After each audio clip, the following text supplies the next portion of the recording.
दोस्तों नमस्कार, मैं हूं शिवम गौड़। आप देख रहे हैं आरपी भारत। केंद्र सरकार ने सरकारी कार्यक्रमों और स्कूलों में अब राष्ट्रगान से पहले राष्ट्रगीत वंदे मातरम गाना अनिवार्य कर दिया है। इससे पहले सुप्रीम कोर्ट ने सिनेमा हॉल में राष्ट्रगान अनिवार्य रूप से बजाने का निर्देश दिया था, जिसका लोगों ने स्वागत भी किया था और कुछ लोगों ने विरोध भी किया था। अब अगली निगाह जाने माने योग प्रशिक्षक संजय अग्रवाल के राष्ट्र के नाम शपथ पत्र पर दिखाई दे रही है। उत्तर प्रदेश में यह शपथ पत्र जमकर वायरल होने के बाद अब इसकी चर्चा दिल्ली में भी होने लगी है। दिल्ली में भारतीय योग संस्थान के साहित्य सामग्री का प्रभार संभाल रहे सुरेंद्र ढींगरा इस शपथ पत्र के पूरे समर्थन में आ गए हैं। हमने उनसे इसके बारे में कुछ बातचीत की है। आइए आपको दिखाते हैं उनका पूरा अनकट इंटरव्यू। संजय अग्रवाल जी, जो कि चार्टर्ड अकाउंटेंट भी हैं, प्रोफेशनल, और इसके साथ साथ वो सामाजिक कार्यकर्ता भी हैं, योग से भी जुड़े हैं और उनके बहुत उच्च कोटि की सोच भी है। ये जो उन्होंने छोटा सा एक प्रारूप तैयार किया है शपथ पत्र, मैं समझता हूँ एक बहुत सोची समझी उनका ये प्रारूप है और बहुत संक्षिप्त के अंदर बड़ी लंबी चौड़ी बातें उन्होंने लोगों से कह दी हैं, जिसमें मेरे हिसाब से ये शपथ पत्र जो है देशभक्ति, संवैधानिक निष्ठा और सामाजिक एकता को मजबूत करने वाला है। ये उनकी सोच एक बहुत अच्छी है और इनकी जो पॉइंट्स हैं, मेरे हिसाब से मैं एक एक पॉइंट पर थोड़ा सा बताना चाहूँगा।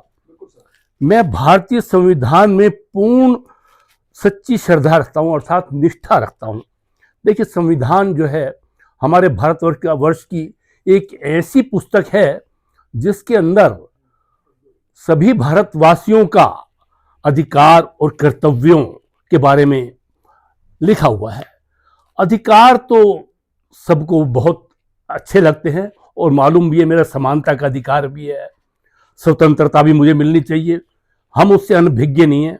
परंतु कर्तव्यों का बोध होते हुए भी हम उनकी तरफ नहीं देखते, ये बहुत गलत बात है। ये शपथ पत्र जब हो जाएगा हम उन कर्तव्यों की तरफ भी बाउंड हो जाएंगे। जैसे कि हम किसी सरकारी संपत्ति को कहीं नुकसान पहुंच रहा है देख रहे हैं या कर रहे हैं, ये बहुत गलत बात है। इसी प्रकार पर्यावरण से कितनी छेड़छाड़ हो रही है, इस पर्यावरण को बचाने के लिए हमें कुछ करना चाहिए, हम नहीं करते, ये हमारे कर्तव्य में आता है। इसके अलावा हम टैक्सेशन देखिए, हम टैक्स चोरी करने के प्रयास रखते हैं। तो ये इस प्रकार हमारे राष्ट्र ध्वज, हमारा राष्ट्रगान, मेरा राष्ट्र जो सबसे ऊपर है, हमें कर्तव्य है हम उसका सम्मान करें, सम्मानित करें। परंतु अभी कुछ लोग इससे भी या तो अनभिज्ञ हैं या अपना मुंह मोड़ लेते हैं। तो मेरा मानना है कि ये जो संविधान में निष्ठा रखना और श्रद्धा रखना बहुत अच्छा है। और दूसरा उन्होंने लिखा, मेरे भारतवर्ष मेरे लिए अपनी जाति संप्रदाय से ऊपर है। हर देश के अंदर जो समाज है, उस समाज के विभिन्न रंग हैं, धर्म, जाति, वर्ग, वर्ण, भाषा, ये जितने भी अंग हैं, भेद हैं, ये लोग उसको बांटने के, दूर करने के लिए भी इस्तेमाल करते हैं। जबकि ये नजदीकियां भी हमारी बढ़ा सकते हैं और इनसे भी ऊपर कहीं मेरा भारतवर्ष है। हमें इन्हीं झगड़ों में नहीं पड़ रहना कि मेरा धर्म ऊंचा, मेरी जाति ऊंची, मेरा वर्ण ऊंचा, मेरी भाषा ज्यादा अधिक अच्छी। इन बातों से दूर हटके कहीं हमें भारतवर्ष के प्रति हमारा कर्तव्य बोध होना चाहिए, ये हमें समझना चाहिए। इनका तीसरा पॉइंट जो है, मैं किसी भी राष्ट्र विरोधी गतिविधि में संलिप्त नहीं हूं, ये मुझे अंडरटेकिंग देनी है।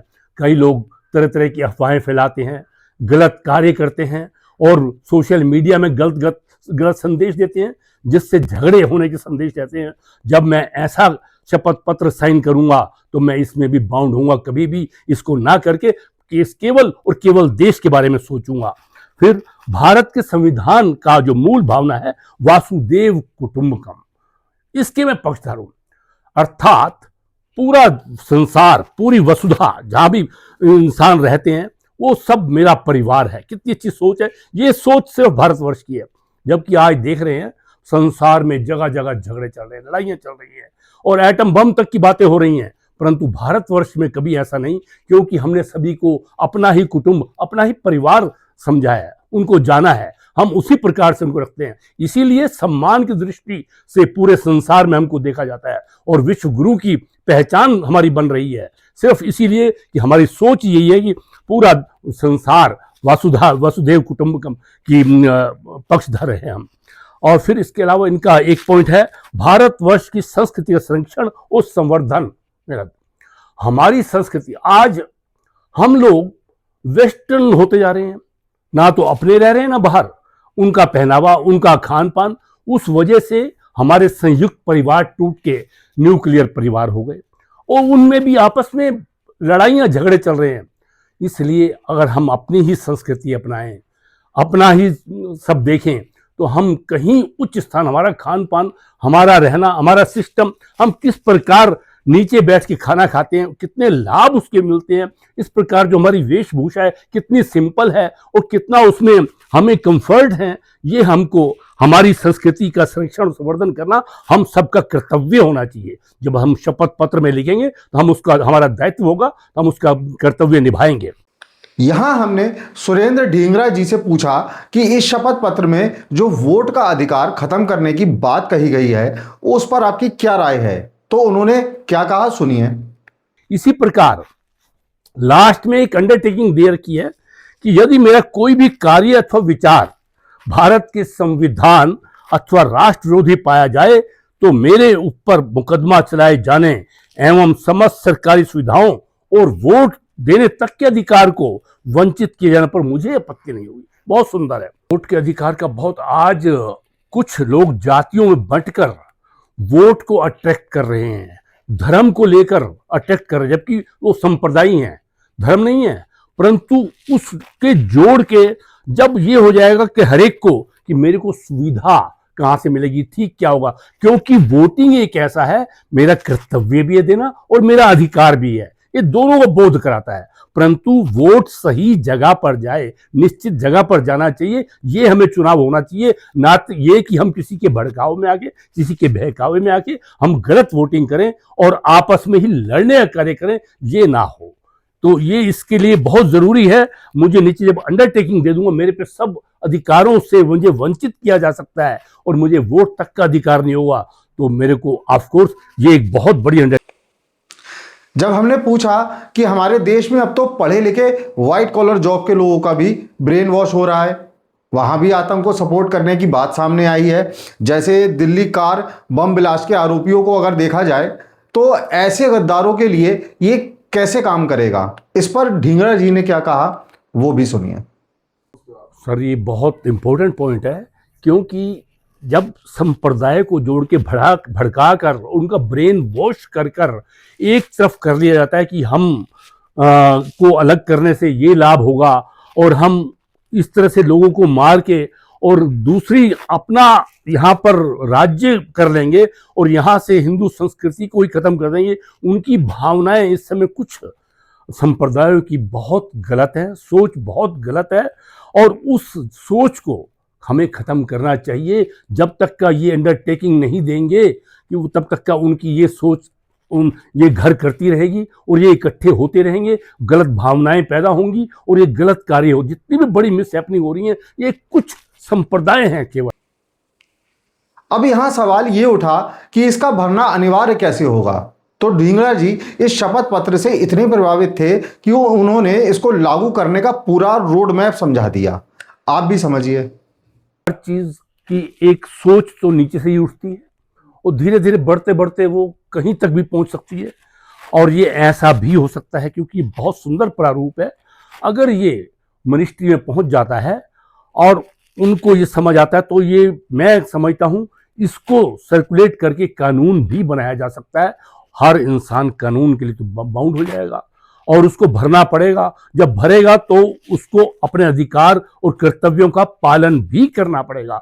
सिर्फ अधिकार उसे नहीं देंगे, उस कर्तव्य भी होंगे, अन्यथा उसके अधिकारों, मौलिक अधिकारों से वो वंचित भी हो सकता है। ये उसको डर होगा। तो मैं समझता हूँ इससे हमारा देश उन्नत करेगा और इससे हमारे देश की गरिमा बढ़ेगी। हमारा देश वाकई में विश्व गुरु कहलाएगा। जैसे लोग सम्मान की दृष्टि से आज पूरे संसार में भारतवर्ष को देखने लगे, ये सम्मान और कहीं अधिक बढ़ेगा। कह रहा हूं, अगर हम पहले तो हमारी मुहिम जिस प्रकार से मैन टू मैन हम जा रहे हैं और लोगों से विचार भी पता चलेंगे इसके, और अगर वास्तव में मेजॉरिटी इसको लाइक करते वो करेगी तो ऑफ कोर्स इसको कहीं तक भी जा सकता है।